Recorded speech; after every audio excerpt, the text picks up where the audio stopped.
وقوع اصل میں آج سے کچھ 1.5 دہائی پہلے کا تھا. علاقہ دیوسر میں لامڑ جو قصبہ ہے اس کے نواح میں ایک دیہات واقع ہے جس کا نام کولی ناڑ ہے. کولی ناڑ میں ایک رہبر تعلیم استاد تھے نذیر دیدر صاحب. ان کے گھر پہ 14 اکتوبر 2010 جیسے میں نے عرض کیا 1.5 دہائی پہلے ان کے گھر پہ بوقت نماز مغرب ملزمان حملہ ور ہوئے تھے. وہ تیزاب سے لیس تھے اور کچھ عناد کے بنا پر انہوں نے ان پہ تیزاب پھینکا. جس وقت مغرب نماز پڑھ رہے تھے جو اس میں مضروب نمبر 1 نذیر دیدر صاحب تھے وہ مغرب نماز میں مصروف تھے. ان کی زوجہ بھی ان کے ساتھ تھی. مغرب نماز میں فرض نمازیں ہو چکی تھی اور وہ دعا مانگ رہے تھے کہ ملزمان ان کے گھر میں داخل ہوئے. وہ نذیر دیدر صاحب جو اس میں مضروب ہوئے ہیں وہ ایک ٹپیکل ایک جیسے ہمارے ہاں اساتذہ ہوتے ہیں اسکول ٹیچرز ہوتے ہیں اس ٹائپ کے انسان ہیں رادر.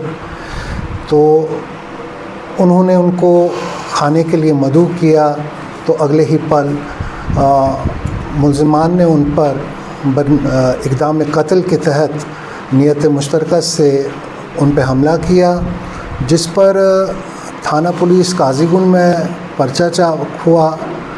پرچہ چاک ہونے کے ساتھ ساتھ ملزم کو حراست میں لیا گیا. کیس درج ہوا. اس کی تفتیش پولیس نے بڑے احسن طریقے سے بعمل لائی اور مضروب کو ان 1.5 دہائی کے عرصے میں کافی صبر آزما اور کافی دشوار حالات سے گزرنا پڑا جس کا ہم سب کو کافی رنج بھی ہے کافی افسوس بھی ہے کہ جس طرح سے وہ رہبر تعلیم تھے وہ رہبر تعلیم میں ریگولرائزیشن بھی ان کا نہیں ہو پایا اور his life has been reduced to penury due to the act of the accused persons. اس میں جو دفعات قانونی کا اطلاق بوقت چاکر کی پرچہ ہوا تھا اس میں ایک تو مجرمانہ طور پہ ان کے مخل خانہ ہونا تھا جس میں 452 کے تحت ان کے خلاف الزام عائد تھا. اقدام قتل 307 تھا. نیت مشترکہ 34 بھی تھا اس میں اور ضرب شدید 326 بھی تھا گریویس ہرٹ کا. تو الحمدللہ علی کل حال عدالت ہمارے دلائل سے جو اور شواہد جو عدالت کے سامنے اس دوران آئے اس کو مان کر عدالت نے ان کو جرائم کا قصوروار ٹھہرایا آج کی تاریخ میں. جو آج عدالت ایڈیشنل سیشنز جج فاسٹ ٹریک کورٹ کلگام نے فیصلہ دیا اس میں ان کو جرائم ان پہ عائد و ثابت پائے گئے شواہد اور شہادت کی بنا پر. اور اس میں اب سزا sentence quantum on point of sentence پہ انشاءاللہ تعالی العزیز ہمیں امید ہے کل شاید بحث ہو. ابھی اس میں تاریخ واضح نہیں ہوئی ہے تو وہ آپ لوگوں کو بتایا جائے گا. سر اس میں ان کو کیا سزا مل سکتے ہیں کہ جس طرح سے باضابطہ طور پر کورٹ کی جانچ جو آج فیصلہ کیا گیا تو اس میں کیا دیکھیے پہلی بات ہمیں یہ ذہن میں جب ہم سزا کی بات کرتے ہیں یہ ایک ایسا معاملہ تھا جس میں سزا و جزا کے جو ہمارے پاس پیمانے ہیں شاید ان پیمانوں بھی لبالب بڑھ جائیں گے تو وہ سزا جزا کا معاملہ طے نہیں ہوگا کیونکہ اس میں جو مضروب نمبر اول نذیر دیدر صاحب ہیں وہ اپنی قوت بصارت کھو بیٹھے ہیں. پچھلے 1.5 دہائی سے that person has been rendered blind in this case. کتنے اس میں جو ہے ملزم جو ہے جن پہ فرد یہ البتہ آئی ول کم ٹو دیٹ. البتہ جہاں تک قانون میں جو دفعات ہے جو 452 307 326 وغیرہ کا میں نے ذکر کیا اس میں عمر قید بھی ہو سکتی ہے. جی کتنے اس میں ملوث تھے اور جن کو آج کی سزا ملی؟ ملزمان کی تعداد اس میں 2 تھی. 2 मुलजिम थे, उसी गांव के रहने वाले थे, उनके साथ इनकी कोई अनादकारी थी जिस बिना पर उन्होंने ये फ़ैल अंजाम दिया था। और ऐसे मामलात में, एसिड अटैक्स के केसेस में अदालतों की भी कोशिश रही है, हमारी भी कोशिश रही है, इस्तिगासा की, प्रोसिक्यूशन की भी, और ओवरऑल जो बाकी कवानीन के जो इदारे हैं कि इसमें कंपनसेशन का भी एक अहम पहलू है। जो क्वांटम पे हमारी बहस होगी उसमें हम अदालत को उस ज़मीन में भी तवज्जो दिलाने की कोशिश करेंगे।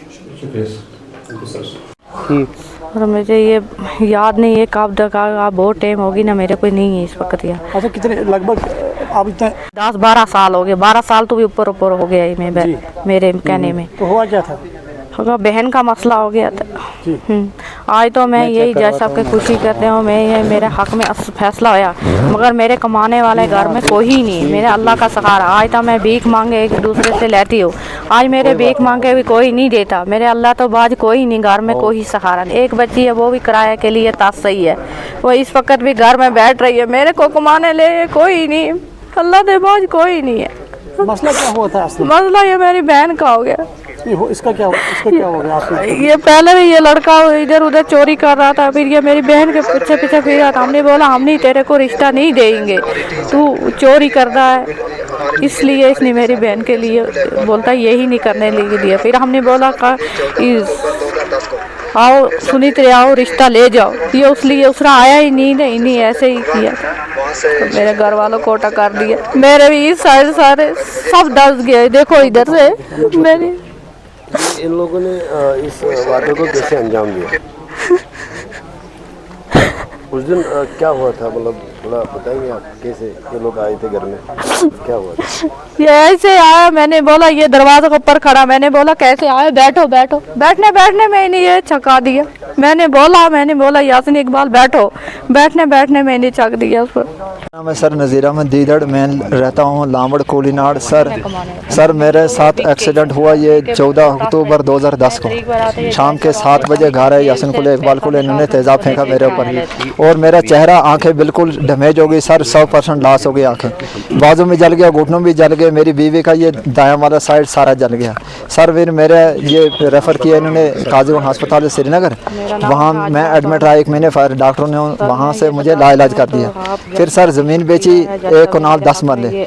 फिर पीजीआई चंडीगढ़ में मेरी सर प्लास्टिक सर्जरी हुई, तो इन्होंने बोला कि वो कमरे में रखा है, वहाँ से फिर सर इन्होंने भेजा यहाँ टीम, तो फिर वहाँ मेरे बंदे भी कुछ गए, उन्होंने डॉक्टरों से रिपोर्ट ली, 100% ब्लाइंड, आंखें बिल्कुल लॉस हैं, इसकी आंखें वापस नहीं आएगी, आप कितना भी पैसा खर्चा होगा सर। फिलहाल मेरा पहले कोर्ट काजीगुंड में था, काजीगुंड कोर्ट में सर, फिर गया सर सब जज कुलगाम, फिर गया सेशन जज कुलगाम।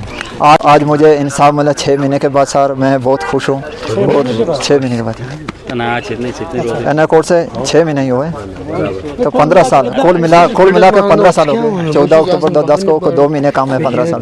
15 साल के बाद इंसाफ मिला? 15 साल के बाद सर इंसाफ मिला जी सर। मैं शुक्रगुजार हूँ एना साहब का और इस पीपी सरकारी वकील साहब का कि जिन्होंने मुझे इंसाफ दिलाया सर, कि मुझे कोई सहारा नहीं, एक ही बेटी है घर में, कोई सहारा नहीं, कमाने का कुछ खर्चा नहीं सर। वो जैसा कोई